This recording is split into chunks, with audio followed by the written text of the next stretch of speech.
حضرت معاویہ بن حیدر رضی اللہ تعالیٰ عنہ نے روایت تے دے فرمائی چې نبی کریم صلی الله علیه وسلم فرمایلی وګد حدیث دی چې د ګاونډیانو د همسایګانو د بعض حقوقونه یو څو حقوق دادي. اول حق یو حق د ګاونډي دا دی کاغه چې تمریض شي دغه خبرګيري وکا یعنی د مریضتیا پوښتنه وکا ورشه. او دویم دا د کاغه دویم حق د ګاونډي دا دی کمل شو جنازې ته ورشه او د په تدفین کې وسره مرسته وکا دغه په خولو وغیرہ کې.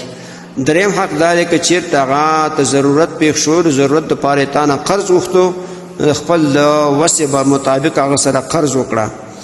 او څلورم دا چې چیرته هغه یو بد کار باندې تا وکتلو ګناه وغیرہ باندې نه پاغه باندې پرده واچوه. د دې حدیث روایت معجم کبیر لطبرانی کړی دی. محترم مسلمانانو ورونو وګد حدیث دی بعضی سمجله بیان کا بعضی ان شاء الله بلکې بیان کو بل میسج کې نو په دې کې دا خبره مونږ او پیژندل چې د ګاونډیانو یو حق دی چې کمریض شو پوښتنه وکا او د همسایه دی او مریض دی پوښتنه ته ورشه پوښتنه وکا او که مرسته دې دراسه کېږي مرسته هم سره وکا. او که چیرته وفات شو جنازه کې شرکت وکا دغه په قبر کې وسره همکاري وکا قبر ایستلو کې تدفین کې وسره همکاري وکا.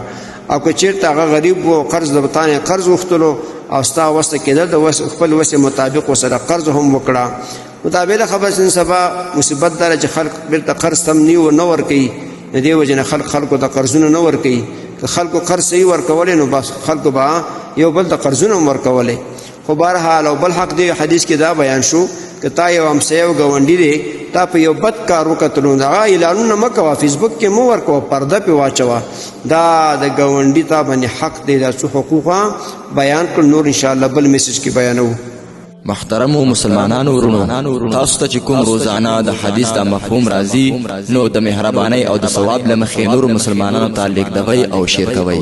والسلام. د دیوبندي مسلک حنفي کاروان سټوډیو لخوا وړاندې کیږي.